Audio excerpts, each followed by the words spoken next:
বাংলাদেশ পরিস্থিতিতে উদ্বিগ্ন যুক্তরাষ্ট্র বললেন মার্কিন গোয়েন্দা প্রধান। ভারতীয় মিডিয়ার বিরুদ্ধে বদনাম ছড়ানোর অভিযোগ পররাষ্ট্র উপদেষ্টার। পুলিশ বাহিনীকে নারীর সুরক্ষায় কাজ করার নির্দেশ প্রধান উপদেষ্টার। নারী শিশু নির্যাতন দমন আইন সংশোধনের সিদ্ধান্ত সরকারের। প্রবাসীদের প্রক্সি ভোটের বিষয়ে চূড়ান্ত সিদ্ধান্ত হয়নি বললেন ইসি সানাউল্লাহ। নির্বাচন ব্যবস্থা সহ সংস্কার প্রস্তাবনায় মালয়েশিয়ার রাষ্ট্রদূতের সমর্থন। এবং বিএনপিকে মিডিয়া ট্রায়ালের মুখোমুখি করা হচ্ছে বললেন তারেক। নির্বাচিত সরকার প্রতিষ্ঠা না হলে স্বৈরাচার ফেরার শঙ্কা দলটি।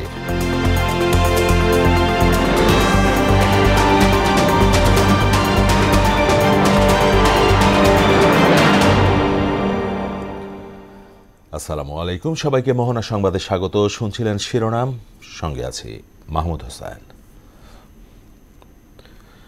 এবার বিস্তারিত। বাংলাদেশে ধর্মীয় সংখ্যালঘুদের ওপর নির্যাতন ও সহিংসতা নিয়ে উদ্বেগ জানিয়েছে যুক্তরাষ্ট্র।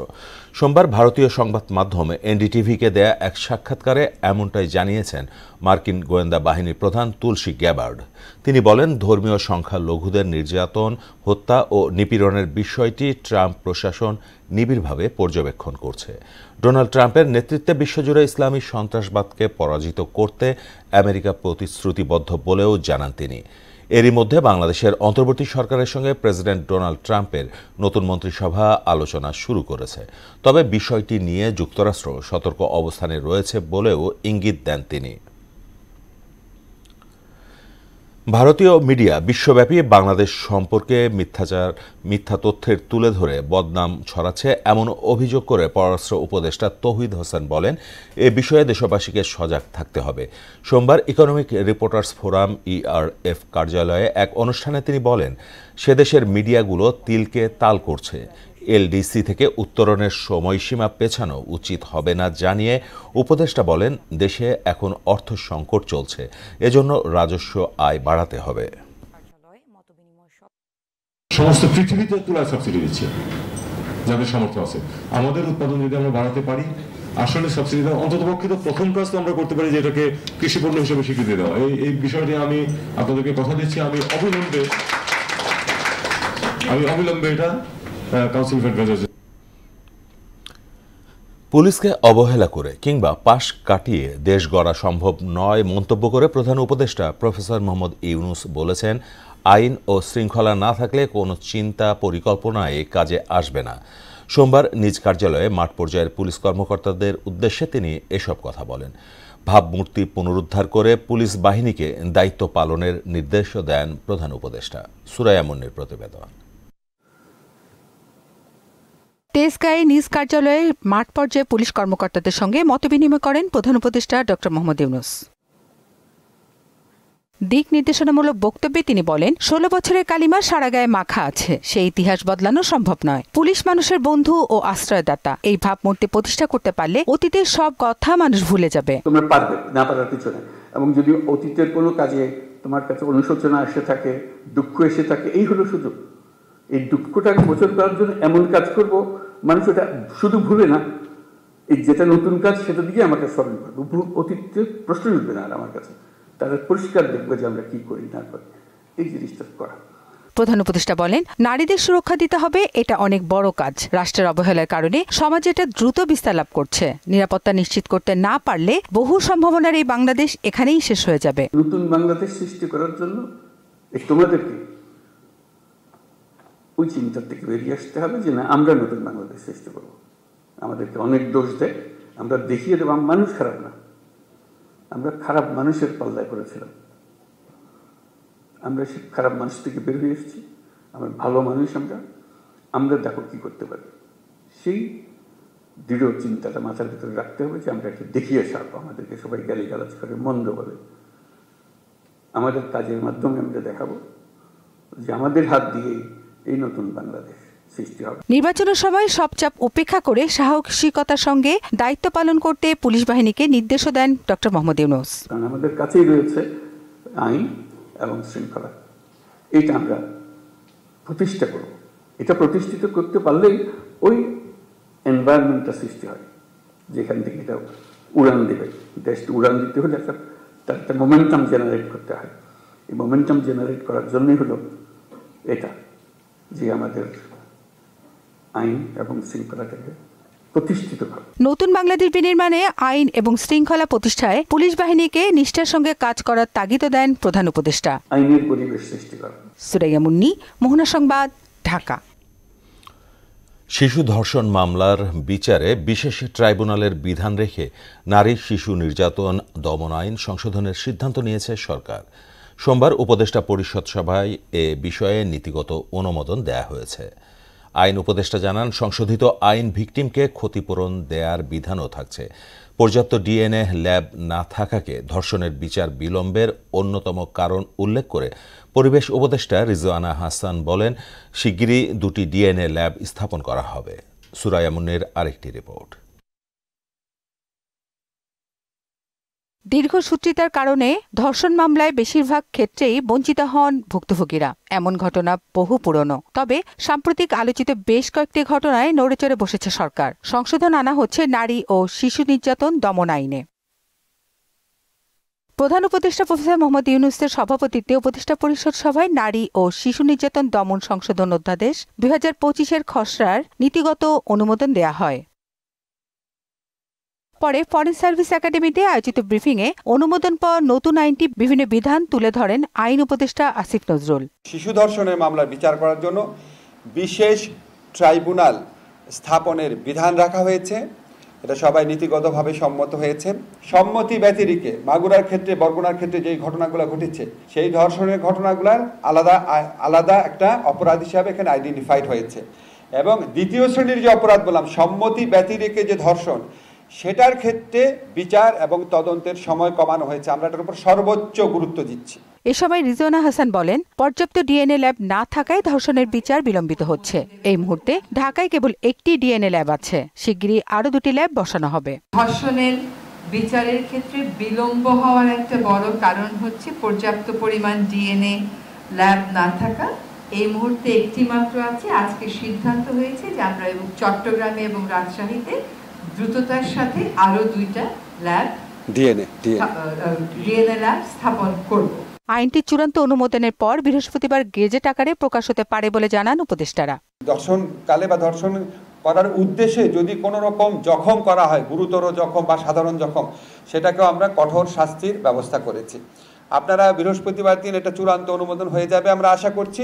সুরাইয়া মুন্নি, মোহনা সংবাদ, ঢাকা। প্রবাসীদের প্রক্সি ভোটিংয়ের এখনও বিকল্প পাওয়া যায়নি বলে জানিয়েছেন নির্বাচন কমিশনার আবুল ফজল মোহাম্মদ সানাউল্লাহ। তবে চূড়ান্ত সিদ্ধান্তের আগে অন্যান্য দেশের অভিজ্ঞতা বিবেচনা করা হবে। সোমবার ইসি ভবনে ওআইসিভুক্ত 10টি দেশের প্রতিনিধির সঙ্গে কমিশনের বৈঠক শেষে ব্রিফিংয়ে এসব কথা জানান ইসি সানাউল্লাহ। এতে মালয়েশিয়ার রাষ্ট্রদূত নির্বাচন ব্যবস্থা সহ সংস্কার প্রস্তাবনায় নিজেদের সমর্থন আছে বলে জানান। MR আসাদের রিপোর্ট।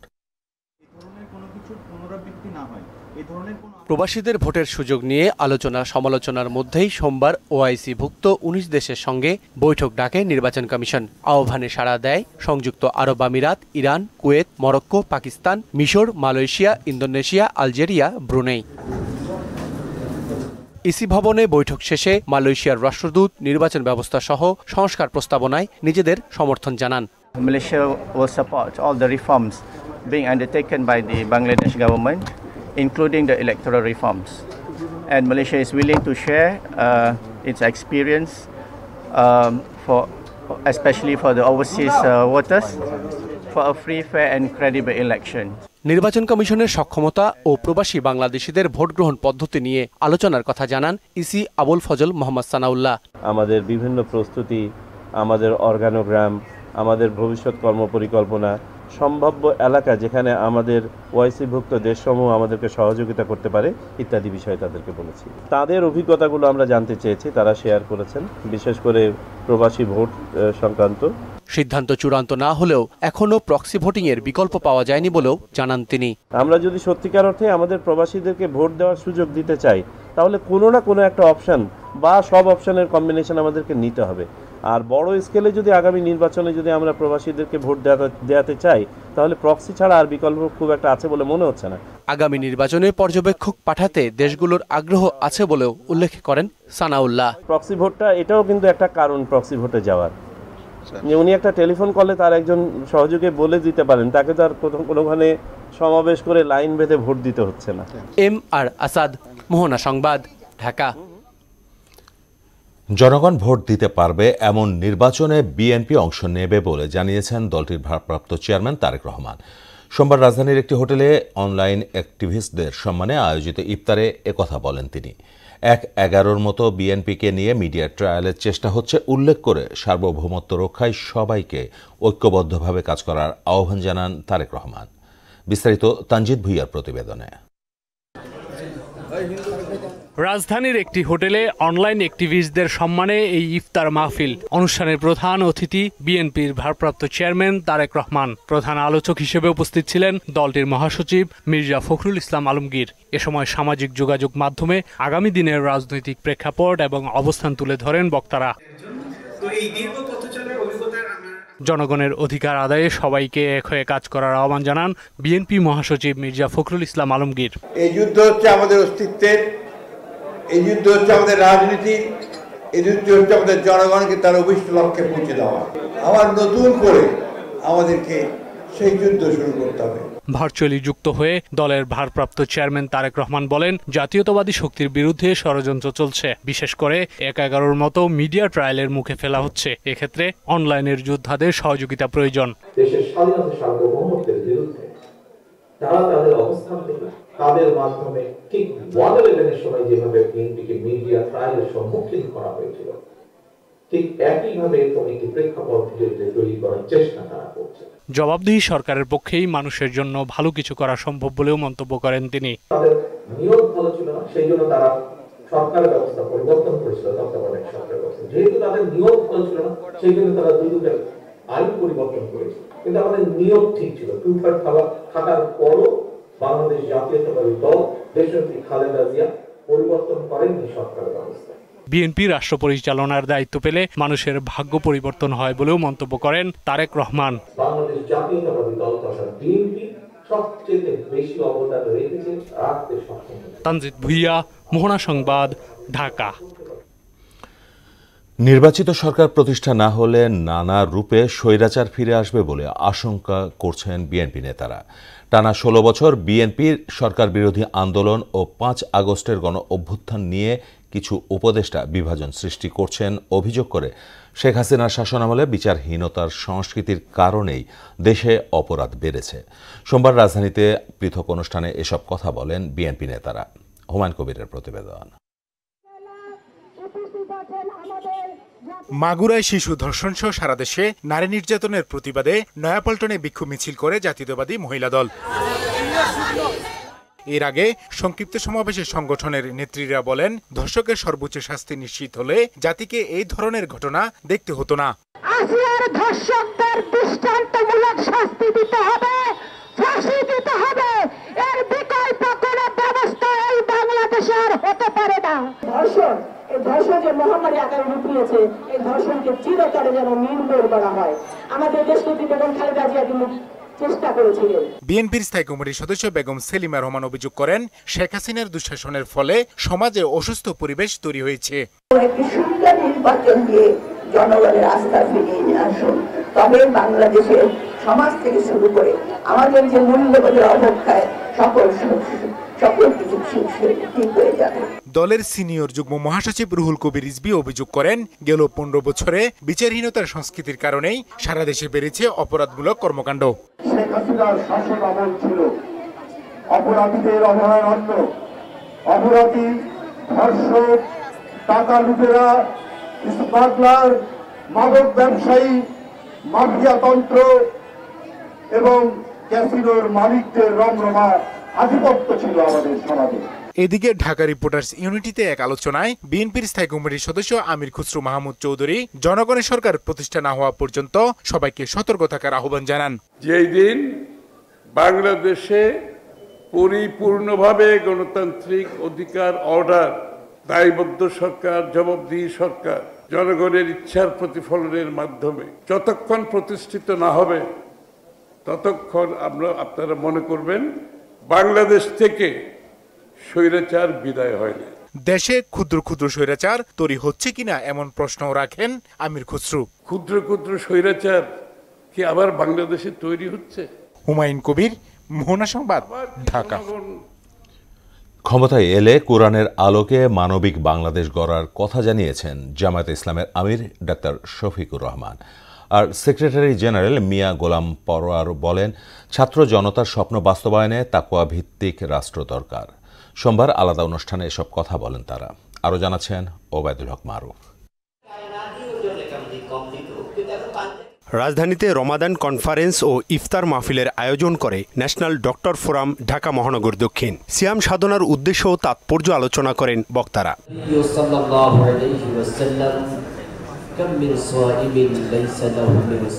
জামায়াতের সেক্রেটারি জেনারেল মিয়া গোলাম পরোয়ার বলেন, সিয়ামের শিক্ষায় তাকওয়া ভিত্তিক রাষ্ট্র গঠন করতে চায় জামাত। রমজান মাস কোরআনের বিজয়ের মাস, কোরআনের বিজয় না হলে কোন তাকওয়ার অনুশীলনকে শতভাগ পূর্ণ করা যায় না।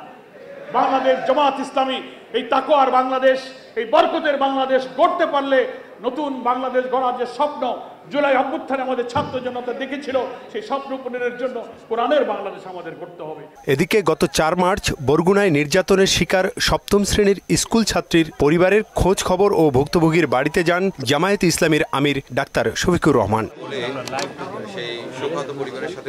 নির্মম এই ঘটনায় দুঃখ প্রকাশ করে ভুক্তভোগী ও তার পরিবারের পাশে থাকার কথা বলেন জামায়াত আমির। এটা আমার হলে আমার অনুভূতি কি হতো, আপনার মেয়ে হলে আপনার অনুভূতি কি হতো। পশুরা তো ওই সমস্ত জ্ঞান রাখে না। মহান আল্লাহর উপর ভরসা করে আমরা তাদেরকে আশ্বস্ত করে এসেছি, আমরা প্রতি মাসে এই পরিবারের সাথে থাকব ইনশাআল্লাহ। তারা এই বাচ্চারা তাদের বাবা জীবিত থাকা অবস্থায় যেভাবে চলেছে, এখন যেন তার চাইতে কমপক্ষে একটু ভালো চলতে পারে, সেই দিকে আমরা খেয়াল রাখি। রাষ্ট্র ক্ষমতায় আসলে কোরআনের আলোকে মানবিক বাংলাদেশ গড়ার প্রত্যয় জানান তিনি। আমাদের কাছে দল ধর্মের কোনো ব্যবধান নেই, আমাদের কাছে মানবতা যেখানেই বিপন্ন হবে আমরা চেষ্টা করি সেখানেই গিয়ে হাজিরা দেওয়ার জন্য। ওবায়দুল হক মারুফ, মহাসংবাদ, ঢাকা।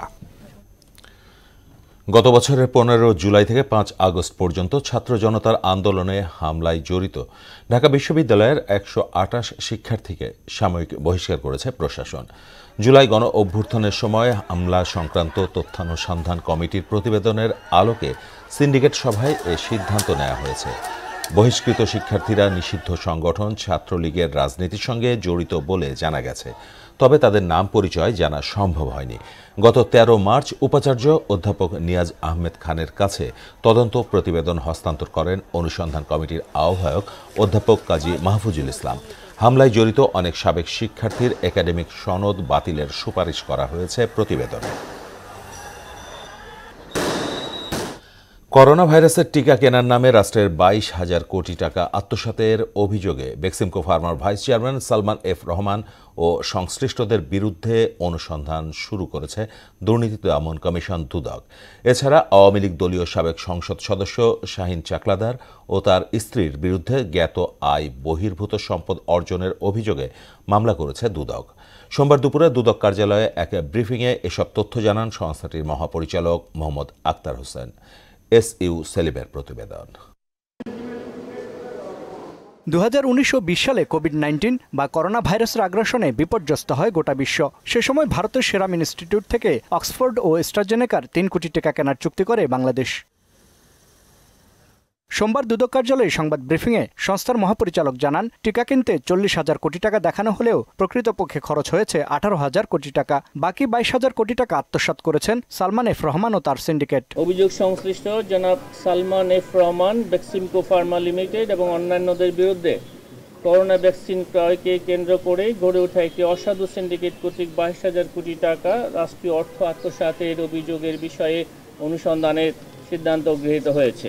এদিকে যশোর 6 আসনে আওয়ামী লীগ দলীয় সাবেক সংসদ সদস্য শাহিন চাকলাদার ও তার স্ত্রীর বিরুদ্ধে অবৈধ পন্থায় সম্পদ অর্জনের অভিযোগে মামলা দায়েরের কথা জানান দুদক মহাপরিচালক। জ্ঞাত আয়ের সাথে অসঙ্গতিপূর্ণ 341 কোটি 61 লক্ষ টাকারও বেশি অস্বাভাবিক লেনদেনের মাধ্যমে অপরাধলব্ধ অবৈধ অর্থ জ্ঞাতসারে হস্তান্তর, স্থানান্তর এবং রূপান্তর করার অপরাধ একটি মামলা রুজুর সিদ্ধান্ত গৃহীত হয়েছে। অন্যদিকে ঠাকুরগাঁও জেলার হরিপুর উপজেলার হিসাবরক্ষণ কর্মকর্তা মোহাম্মদ শেরিকুজ্জামান ও অডিটর মোহাম্মদ হান্নানকে ঘুষ গ্রহণের মামলায় গ্রেফতার করা হয়। দুজনকে আজকে ৫,০০০ টাকা ঘুষ সহ হাতে নাতে গ্রেফতার করা হয়েছে। এস.ইউ. সেলিম, মোহনা সংবাদ, ঢাকা। মাগুরার আসিয়ার পর এবার বগুড়া, ফরিদপুর ও কেরানীগঞ্জ থেকে 4 শিশুকে ধর্ষণের খবর পাওয়া গেছে। বগুড়া ও কেরানীগঞ্জে আটক করা হয়েছে অভিযুক্ত 2 ব্যক্তিকে, আর ফরিদপুরে 4 জনকে আসামি করে মামলা করা হয়েছে। দোষীদের সর্বোচ্চ শাস্তির দাবি নিশ্চিত করার আশ্বাস দিয়েছে পুলিশ। বিস্তারিত জানাচ্ছেন মোহাম্মদ ওয়ালিউল্লাহ। বগুড়ার কাহালু উপজেলায় 6 বছর বয়সী 2 শিশুকে ধর্ষণের অভিযোগে নুরুল ইসলাম নুরু নামে একজনকে গ্রেফতার করা হয়েছে। ধর্ষণের ঘটনায় পরিবারের পক্ষ থেকে কাহালু থানায় মামলা করার পর তাকে গ্রেফতার করা হয়। শিশু দুটিকে উদ্ধার করে বগুড়া শহীদ জিয়াউর রহমান মেডিকেল কলেজ হাসপাতালে ভর্তি করা হয়েছে। এ বিষয়ে বগুড়ার অতিরিক্ত পুলিশ সুপার জানান, অভিযোগের পরপরই ভিকটিম 2 শিশুকে উদ্ধার করে পুলিশের পক্ষ থেকে সব ধরনের ব্যবস্থা নেওয়া হয়েছে। পুলিশের কাছে অভিযোগ আসে যে 2টি বাচ্চাকে ধর্ষণ করা হয়েছে। এই অভিযোগে পাওয়ার সাথে সাথেই পুলিশ প্রয়োজনীয় ব্যবস্থা গ্রহণ করে। পুলিশ যে ভিকটিম যে 2 জন শিশু আছে, সেই ভিকটিম শিশু 2 জনকে পুলিশ সাথে সাথেই উদ্ধার করে তাদেরকে চিকিৎসার জন্য হাসপাতালে পাঠায়। ফরিদপুরের বোয়ালমারী উপজেলার মজুরদিয়াতে 2য় শ্রেণীতে পড়ুয়া 7 বছরের কন্যা শিশুকে ধর্ষণ চেষ্টার অভিযোগ উঠেছে। স্থানীয়দের অভিযোগ, একই এলাকার বুধই শেখ নামে 60ঊর্ধ্ব বৃদ্ধ শিশুটির উপর পাশবিক নির্যাতন চালায়। বুধই শেখ ওদেরকে লোক লালসা দিয়ে ওদিকে সাইডে ডেকে নিয়ে যায়। ডেকে নিয়ে যাওয়ার পর আমার মেয়েকে আজে বাজে কথা বলতো, হাতালি পাশ সবাই প্যান্ট খুলে হারাইছে। প্যান্ট খোলার পরে আমার মেয়ের শিক্ষা দিচ্ছে। উনি রাস্তাঘাটে মেয়ে মানুষ চলে ফেরা করলে উনি 52,000 চায়। এত সব খারাপ। এই মজুরদিয়া গ্রামের দীর্ঘবার এই লোকটা অনেক কিছু এরকম কমপ্লেইন আইছে, কিন্তু কোনো সালিশ বিচার হয় নাই। ঘটনা সঠিক হলে তো তার বিচার হওয়া উচিত। এ ঘটনায় 12 মার্চ বোয়ালমারী থানায় অভিযোগ দিলে রাতেই ধর্ষণ ও মামলায় জড়িত মোট 4 জনকে আসামি করে মামলা করা হয়। আসামিদের গ্রেফতারের চেষ্টা চলছে বলে জানিয়েছে পুলিশ। তো অভিযোগ প্রাপ্তির সাথে সাথে আমরা মামলা রুজু করি এবং আসামিকে তৎক্ষণাৎ গ্রেফতারের চেষ্টা করি। তো আসামিকে পলাতক থাকায় গ্রেফতার করা সম্ভব হয়নি, তাকে গ্রেফতারের চেষ্টা অব্যাহত আছে। আশা করি খুব শীঘ্রই আসামি গ্রেফতার হবে। এদিকে ঢাকার কেরানীগঞ্জের আটিবাজার সংলগ্ন নয়াবাজার গ্রামে নিজ বাড়ির সামনে 5 বছর বয়সী এক শিশু ধর্ষণের শিকার হয়েছে। এ ঘটনায় মোহাম্মদ রবিন নামে এক কিশোরকে আটক করেছে কেরানীগঞ্জ থানা পুলিশ। মোহাম্মদ ওয়ালিউল্লাহ, মোহনা সংবাদ। 23 মার্চের মধ্যে বকেয়া বেতন পরিশোধের আশ্বাসে পূর্ব ঘোষিত কর্মবিরতি প্রত্যাহার করেছে বাংলাদেশ রেলওয়ে অস্থায়ী TLR শ্রমিকরা। সোমবার সকালে রেল ভবনের রেল সচিব ফাহিমুল ইসলামের সঙ্গে বৈঠকের পর এই ঘোষণা দেন তারা। এর আগে সকাল 11টার দিকে রাজধানীর আব্দুল গনি রোডে রেল মন্ত্রণালয়ের সামনে অবস্থান নিয়ে বিক্ষোভ শুরু করেন রেলওয়ের অস্থায়ী শ্রমিকরা। পরে একটি প্রতিনিধি দল রেল ভবনের ভেতরে যায়। রোববারের মধ্যে তাদের সব পাওনা পরিশোধের আশ্বাস দেন রেল সচিব। আমরা তাদের বেতন না পাওয়ার ব্যাপারটি অত্যন্ত অমানবিক, অবশ্যই এটা আমরা বিশেষ করে ঈদের আগে এটা আমরা এই জন্য আমরা এত বেশি গুরুত্ব দিয়ে তাদের বেতন প্রাপ্তির ব্যাপারে সকালে ব্যক্তিগতভাবে আমি অর্থ সচিবের সঙ্গে আলাপ করেছি এবং এই ব্যাপারটি সলিউশনের দিকে যাচ্ছে 2-1 দিনের মধ্যে। কাজে এই বিষয়টি আমরা তাদের মেনে না নেওয়ার বিষয় না, তাদের টাকা পাওয়া দিয়ে কথা, তারা টাকা পেয়ে যাবে। প্রবাসীদের সমস্যা, রেমিট্যান্স প্রবাহ ও নতুন শ্রমবাজার তৈরি নিয়ে সংবাদ সম্মেলন করেছে NRB রাইটস মুভমেন্টের চেয়ারম্যান ব্যারিস্টার মিজানুর রহমান। এতে জাতীয় নির্বাচনে প্রবাসীদের ভোটের অধিকার, প্রবাসীদের সংসদ সদস্য হওয়ার সুযোগ সৃষ্টি সহ 9 দফা দাবি তুলে ধরা হয়। সোমবার সকালে ডিআরইউতে সংবাদ সম্মেলনে এসব কথা বলেন ব্যারিস্টার মিজানুর রহমান।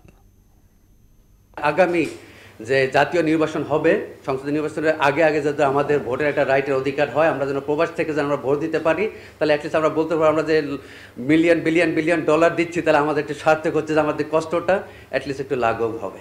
যে আমরা যারা ডিউল ন্যাশনাল আছে, NRB আছেন, তাদেরকে কিন্তু এই দেশে অনেক সময় পার্লামেন্টারি ইলেকশনে, জাতীয় সংসদ নির্বাচনে ইলেক্ট করা রাইট দেওয়া হচ্ছে না। আমি আপনাদের মাধ্যমে তুলে ধরতে চাচ্ছি যে আমাদেরকে সে রাইট দিতে হবে। পরিবেশ অধিদপ্তর ঘেরাও করে দুর্নীতিবাজ কর্মকর্তাদের অপসারণের দাবি জানিয়েছে বাংলাদেশ আরসি মালিক শ্রমিক কল্যাণ অ্যাসোসিয়েশন। সোমবার সকালে পরিবেশ অধিদপ্তরের সামনে বিক্ষোভ কর্মসূচিতে সংগঠনটির নেতারা বলেন, ব্রামার সাবেক সভাপতি আসাদুজ্জামান ও পরিবেশ অধিদপ্তরের বায়ুমান শাখার পরিচালক জিয়াউল হক সহ দুর্নীতিবাজ কর্মকর্তারা সিন্ডিকেট করে কুলিং গ্যাসের দাম বাড়িয়েছেন। গত সরকারের আমলে হাজার কোটি টাকা দুর্নীতি ও লুটপাট করেছে তাদের সিন্ডিকেট। সঠিক তদন্ত করে জড়িতদের আইনের আওতায় আনার দাবি জানান আরসি মালিক ও শ্রমিকরা। অধিকারগুলোকে না মেনে গ্যাসের জন্য আলাদাভাবে অনুমোদন দেওয়ার জন্য পায়তারা চলতেছে। সেজন্য আমরা এই রমজানে কষ্ট করে আমরা এখানে উপস্থিত হয়েছি। তাহলে আমাদের উদ্দেশ্য ছিল না যে রমজানে কাউকে কষ্ট দেওয়ার। আমরা ঈদের পরে আন্দোলনে যাব এবং কঠোর আন্দোলনে যাব। পিরোজপুর পৌরসভার ৪২টি খালের বেশিরভাগই বেদখল হয়ে আছে। স্থানীয় প্রভাবশালীদের কারণে চরম ভোগান্তি পোহাতে হচ্ছে পৌরবাসীকে। ময়লা আবর্জনার ভাগাড়ে পরিণত হয়েছে প্রায় ৬০ কিলোমিটার ড্রেন। এ অবস্থায় খাল পুনরুদ্ধার ও দ্রুত সংস্কারের দাবি ভুক্তভোগীদের। নূর উদ্দিনের প্রতিবেদন, জানাচ্ছেন আফরিন পপি। পিরোজপুর পৌরসভার ২ নং ওয়ার্ডের ঝাটকাঠি ভারান খাল দেখে বোঝার উপায় নেই, একসময় এই খাল থেকে বড় বড় নৌকা চলাচল করত। এখন দখল আর দূষণে পরিণত হয়েছে ময়লার ভাগাড়ে। পৌরসভার অধিকাংশ খাল দখল করে গড়ে তোলা হয়েছে বিভিন্ন স্থাপনা। বাধাগ্রস্ত হচ্ছে পানি চলাচলের স্বাভাবিক গতি। এতে পৌরসভায় বাড়ছে জলাবদ্ধতা। চরম ভোগান্তি পোহাতে হচ্ছে পৌরবাসীকে। বর্ষা মৌসুমে খাল ভরাট হয়ে পানি উপচে আপনার জনজীবনের মধ্যে বা লোকালয়ের মধ্যে প্রবেশ করে, তাদের জনদুর্ভোগের সৃষ্টি হয়। পানির প্রবাহ না থাকায় এখানে প্রচুর পরিমাণে মশার সৃষ্টি হচ্ছে। দুর্গন্ধের জন্য মানুষ তো হাঁটতেই পারে না। খালের সাইড দখল করে দোকানপাট উঠাইছে, তারপরে আপনার গাছ লাগাই বাগান করে ফেলাইছে। পানি নিষ্কাশনের সমস্যা হইতেছে এবং জলাবদ্ধতার কারণে মশা মাছির উপদ্রব এবং দুর্গন্ধের সৃষ্টি হয়েছে। আমরা চাই খালটা পুনরায় খনন করিয়া জোয়ার ভাটা যেন আসে, ঠিকমতো পানি যেন সরে, সেই ব্যবস্থা চাই। যারা দখল করছে সেগুলো উচ্ছেদ চাই আমরা। দখলকৃত খাল পুনরুদ্ধার ও পুনঃখননের উদ্যোগ নিয়েছে পৌরসভা। পাশাপাশি শহরের পরিষ্কার পরিচ্ছন্নতায় জনগণের সহায়তা চেয়েছে কর্তৃপক্ষ।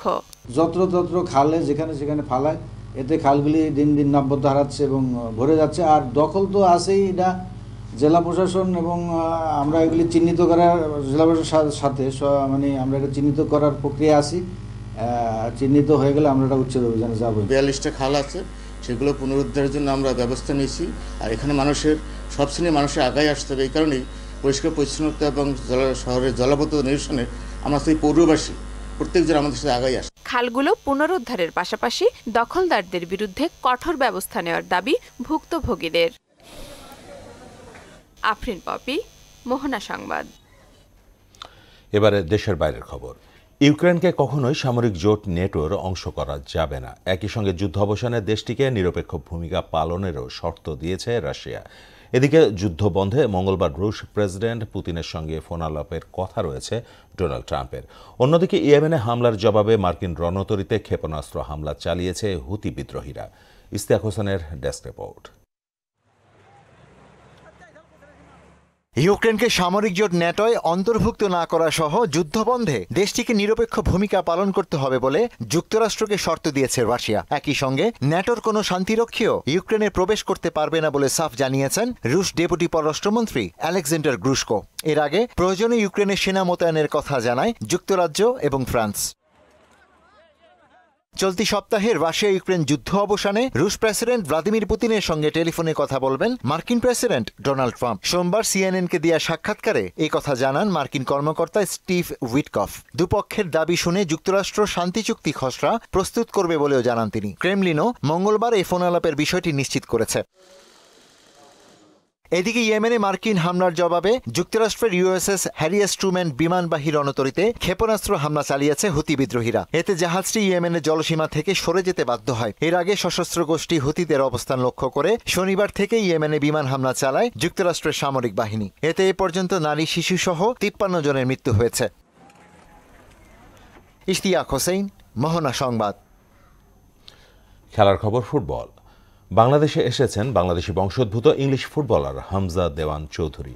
সোমবার সকাল 11:30টার দিকে সিলেট ওসমানী আন্তর্জাতিক বিমানবন্দরে পৌঁছান তিনি। সেখানে তাকে স্বাগত জানায় বাফুফে কর্তৃপক্ষ। চলতি মাসে বাংলাদেশ দলে অভিষেক হচ্ছে হামজা চৌধুরীর। সিলেট প্রতিনিধি শিপার চৌধুরীর প্রতিবেদন, জানাচ্ছেন মুদাসির আলী। ইংলিশ ক্লাব লেস্টার সিটির হয়ে ধারে ডিফেন্সিভ মিডফিল্ডার হামজা চৌধুরী খেলছেন শেফিল্ড ইউনাইটেডে। এই ক্লাবের একজন নিয়মিত ফুটবলার হামজা এখন খেলবেন বাংলাদেশের জার্সিতে, যিনি আবার বাংলাদেশি বংশোদ্ভূত ব্রিটিশ নাগরিক। সিলেট বিমানবন্দরের নামা মাত্রই তাকে অভ্যর্থনা জানায় বাফুফে। স্ত্রী, সন্তান ও মাকে নিয়ে বাংলাদেশ সময় সকাল 11:30টায় সিলেটে পৌঁছান হামজা। বাবা তো আগে থেকেই আছেন। বাংলাদেশের জার্সি গায়ে মাঠে নামতে যাওয়া 27 বছর বয়সী ফুটবলারকে ঘটা করেই বরণ করে নেওয়া হয়। জন্ম ও বেড়ে ওঠা ইংল্যান্ডে হলেও বাংলাদেশকে অনেক ভালোবাসেন হামজা, বললেন বাবা দেওয়ান মোর্শেদ চৌধুরী।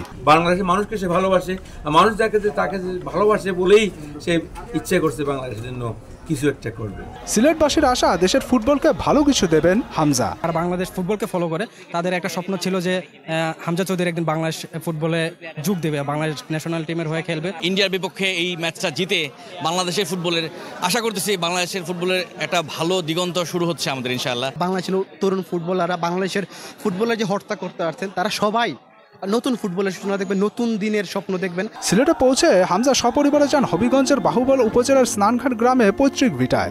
মঙ্গলবার সেখান থেকে আসবেন ঢাকায়। 19 মার্চ অনুশীলনের পরদিন দলের সঙ্গে যাবেন ভারতের শিলংয়ে। সবকিছু ঠিক থাকলে আগামী 25 মার্চ ভারতের বিপক্ষে এশিয়ান কাপ বাছাই পর্বের ম্যাচ দিয়ে শুরু হবে হামজার বাংলাদেশ দলে অভিষেক। মুদাসির আলী, মোহনা সংবাদ। ক্রিকেট। 11 এপ্রিল শুরু হবে পাকিস্তান সুপার লিগের এবারের আসর। এই টুর্নামেন্টের ড্রাফট থেকে দল পেয়েছেন বাংলাদেশের 3 ক্রিকেটার নাহিদ রানা, লিটন দাস ও রিশাদ হোসেন। তবে একই সময়ে ঘরের মাঠে জিম্বাবুয়ের বিপক্ষে টেস্ট সিরিজ থাকায় পিএসএলে তাদের খেলা নিয়ে সংশয় রয়েছে। গেল পরশু বিসিবি সভাপতি ফারুক আহমেদ জানিয়েছেন এখনও বোর্ডের কাছে অনাপত্তি পত্রের জন্য আবেদন করেননি কেউ। তবে এ ধরনের টুর্নামেন্টে ক্রিকেটারদের যাওয়া উচিত বলে মনে করেন জাতীয় দলের অধিনায়ক নাজমুল হোসেন শান্ত। শেষ করব মোহনা সংবাদ, যাবার আগে শিরোনামগুলো আরও একবার।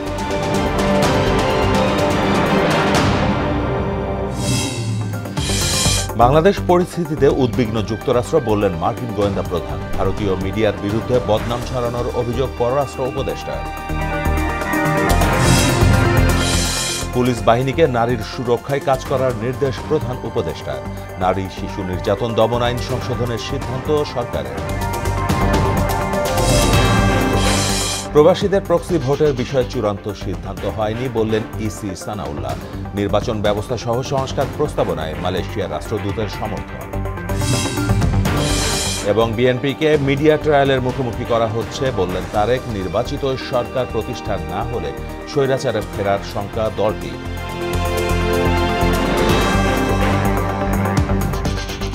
এই ছিল মোহনা সংবাদে। মোহনা সবশেষ খবর জানতে ভিজিট করুন www.mohana.tv। সংবাদ দেখতে পারেন ফেসবুক ও ইউটিউবে। এতক্ষণ সঙ্গে থাকার জন্য সবাইকে ধন্যবাদ।